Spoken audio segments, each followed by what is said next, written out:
नमस्कार, मैं हूं राजकुमार शर्मा, चार्टर्ड अकाउंटेंट और आप देख रहे हैं अकाउंट्स दुनिया। दोस्तों, आज मैं आपके सामने उपस्थित हूं एक और सेंट्रल गवर्नमेंट की धमाकेदार स्कीम के साथ। ये स्कीम किसी भी एम्प्लॉय और एम्प्लॉयर दोनों के लिए बड़े ही फायदेमंद है। जो एम्प्लॉय प्रोविडेंट फंड होता है, ईपीएफ का जो पैसा होता है नए कर्मचारियों के लिए, उसमें से 2 साल तक पैसा जो है वो गवर्नमेंट वहन करेगी, एम्प्लॉयर और एम्प्लॉयर दोनों का। तो जो भी अकाउंटेंट बंधु है, जो भी सीए या कंसल्टेंट है, वो भी ये वीडियो जरूर देखें ताकि मैक्सिमम आप इस स्कीम का बेनिफिट ले पाए। तो शुरू करते हैं आज का ये वीडियो। तो दोस्तों, ये स्कीम जो है, इस स्कीम के अंदर आपको ईपीएफ की सब्सिडी मिलने वाली है। ईपीएफ मतलब एम्प्लॉय प्रोविडेंट फंड, ठीक है। जो भी संस्थाएं ईपीएफ के अंदर रजिस्टर्ड होती है उनको ये बेनिफिट आपको मिलने वाला है और ये बेनिफिट अगले 2 साल के लिए आपको मिलेगा। 31 मार्च 2022 तक ये स्कीम वैलिड है, तब तक आपको इस स्कीम में बेनिफिट जो है वो मिलने वाला है। किसी भी कर्मचारी को और उसकी कंपनी को, जो भी एम्प्लॉयर है वो और एम्प्लॉय, जिनका 12% जो आपको ईपीएफ के अंदर जमा कराना पड़ता है, आपकी जो सैलरी होती है उसका 12% तो एम्प्लॉयर जो आपका कंपनी होती है उसको जमा कराना होता है और 12% एम्प्लॉय को अपनी सैलरी में से कटवा के वो दोनों पैसा जो है ईपीएफ अकाउंट में जमा करवाना होता है। लेकिन 31 मार्च 2022 तक अगर आपने नया कर्मचारी जोड़ लिया आपने, इसकी कंडीशन क्या है? इस स्कीम की सब्सिडी लेने के लिए किसको ये सब्सिडी मिलेगी? ऐसा व्यक्ति जिसने 1/10/2020 से लेकर 31 मार्च 2022 के बीच पीएफ कवर्ड संस्था के अंदर, जिसका भी पीएफ रजिस्टर्ड हो रखा है, उसमें कर्मचारी के रूप में ज्वाइन किया है। ऐसा कोई भी व्यक्ति जिसने 1 अक्टूबर 2020 से लेकर 31 मार्च 2022 तक के बीच में ईपीएफ में रजिस्टर्ड संस्था में ज्वाइन किया हो और पहली बार उसका पीएफ खाता खुल रहा हो, यूनिवर्सल अकाउंट नंबर पहली बार उसका खुल रहा हो, तो आपको इस स्कीम में बेनिफिट मिलेगा, ठीक है। या ऐसा व्यक्ति जो पहले से पीएफ में रजिस्टर्ड था, ठीक है, लेकिन 1 मार्च 2020 से लेकर 30 सितंबर 2020, ये कौन सा पीरियड है? जब कोविड आया था, ठीक है। तो जब कोविड आया 1 मार्च 2020 से लेकर और 30/9/2020 तक, तो जिनकी भी नौकरियां गई है, ठीक है, उनको भी इसी स्कीम के अंदर बेनिफिट दिया जाएगा। अगर पहले से रजिस्टर्ड है, इस टाइम में अगर उनको नौकरी चली गई है, तो भी आपके दोनों का पैसा, एम्प्लॉय और एम्प्लॉयर का जो कंट्रीब्यूशन है उसका पैसा कौन देगी? सेंट्रल गवर्नमेंट देगी। तीसरी कंडीशन क्या है? कर्मचारी का जो पीएफ का जो वेजेज होता है वो 14,999 से ज्यादा नहीं होनी चाहिए। अगर 15,000 मतलब 14,999 से कम है तो ये आपको इस स्कीम का पूरा बेनिफिट दिया जाएगा। अगर 15,000 से ज्यादा की आपकी मासिक वे पीएफ का वेजेज है तो फिर आपको इस स्कीम में कोई बेनिफिट नहीं मिलने वाला है। एग्जाम्पल के तौर पे आपके सामने मैंने एक एग्जाम्पल रखा है कि कर्मचारी का पीएफ वेजेज है मान लो 14,000 रुपए। अब कर्मचारी का खुद का जो पीएफ कंट्रीब्यूशन होता है वो 12%, तो 14,000 का 12% हुआ 1,680 रुपए। साथ में जो कंपनी का जो पीएफ कंट्रीब्यूशन होता है वो भी सैलरी का 12% होता है, तो वो भी कितना हो गया? 1,680 रुपए। तो ये दोनों 1,680 प्लस 1,680 3,360 रुपए कौन जमा कराएगा?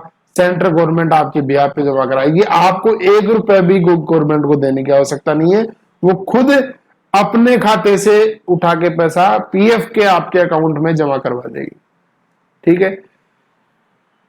ये किसके लिए है? जिस संस्था में 1,000 से कम एम्प्लॉय काम करते हैं। ऐसी संस्था, ऐसी कंपनी, ऐसी फर्म जिसमें 1,000 से कम एम्प्लॉय काम करते हैं, उसके लिए ये सब्सिडी स्कीम है।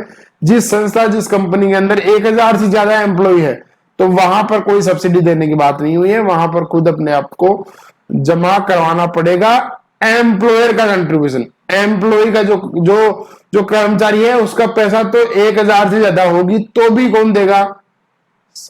गवर्नमेंट ही देगी। अगर आप 1/10/2020 के बाद ज्वाइन करते हैं और 31 मार्च 2022 के पहले पहले ज्वाइन कर लेते हैं, 1 अक्टूबर 2020 से लेकर 31 मार्च 2022 के बीच में अगर आप ज्वाइन करते हैं और पहली बार यूएएन नंबर खुला है आपका, पहली बार पीएफ अकाउंट खुला है, तो आपका पैसा कौन देगी? सेंट्रल गवर्नमेंट के द्वारा दिया जाएगा। 1000 से कम कर्मचारी है तो एम्प्लॉयर का कंट्रीब्यूशन भी दिया जाएगा, एम्प्लॉयर को भी टेंशन लेने की जरूरत नहीं है। और अगर 1000 से ज्यादा अगर आपके यहाँ पर काम करते हैं किसी कंपनी में, तो एम्प्लॉय का तो दिया ही जाएगा सेंट्रल गवर्नमेंट के द्वारा, एम्प्लॉयर को खुद को वहन करना पड़ेगा जो कंट्रीब्यूशन है वो। ठीक है, स्कीम का फायदा क्या है इसका? देखिए, सबसे मेन फायदा है कि आपका कोई जो पीएफ का जो पैसा कटता था 12%, वो कोई पैसा नहीं कटेगा, पूरा का पूरा पैसा आप घर लेके जा सकते हैं।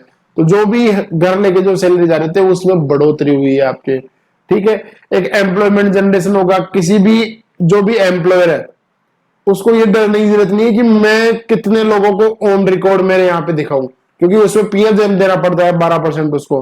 ठीक है, तो वो भी अब टेंशन लेने की जरूरत नहीं है। जब पैसा ही गवर्नमेंट दे रही है तो पीएफ में रजिस्टर करो सबको।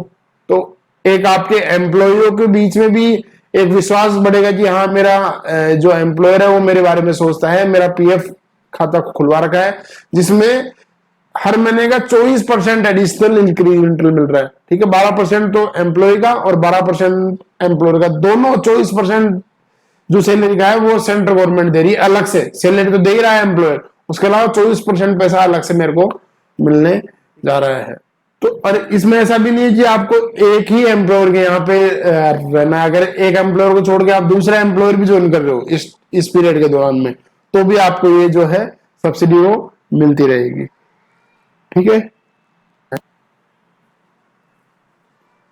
ये एम्प्लॉयर के लिए क्या फायदा है कि 1000 से अगर आपके एम्प्लॉय कम है तो 2 साल तक आपका एम्प्लॉयर कंट्रीब्यूशन संस्था के द्वारा दिया जाएगा। ठीक है, तो ये था इस स्कीम के बारे में, छोटा और क्रिस्प लेकिन काफी फायदेमंद स्कीम है। अगर अभी तक आपने पीएफ रजिस्ट्रेशन नहीं करवा रखा और आप पीएफ रजिस्ट्रेशन करवाने के लिए लायबल है तो प्लीज ये बहुत बढ़िया टाइम है, आप अपना पीएफ रजिस्ट्रेशन करवा लीजिए, ताकि आपके एम्प्लॉई को आपके कंपनी में संस्था में एक विश्वास बढ़े और कोई एडिशनल कॉस्ट आपके ऊपर नहीं बढ़ रही है। सारा का सारा पैसा एम्प्लॉई और एम्प्लॉयर दोनों का पैसा सेंट्रल गवर्नमेंट दे रही है अगले 2 साल के लिए। तो ये फायदा जरूर उठाइए आप। जैसे भी अब एग्जांपल में देखा था तो उसके अंदर 14,000 की सैलरी पे 14,000 की सैलरी पे आपके लिए 3,360 रुपए का एडिशनल मंथली फायदा आपको दे रही है गवर्नमेंट। तो एम्प्लॉय के लिए भी 17,360 की सैलरी हो जाती है और आपके कंपनी के ऊपर भी कोई एडिशनल बर्डन नहीं पड़ रहा है।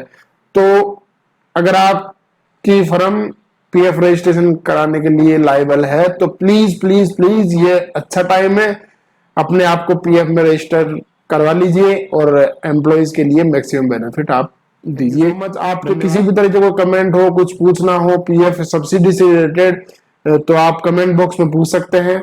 धन्यवाद, थैंक यू सो मच। जय हिंद, जय भारत।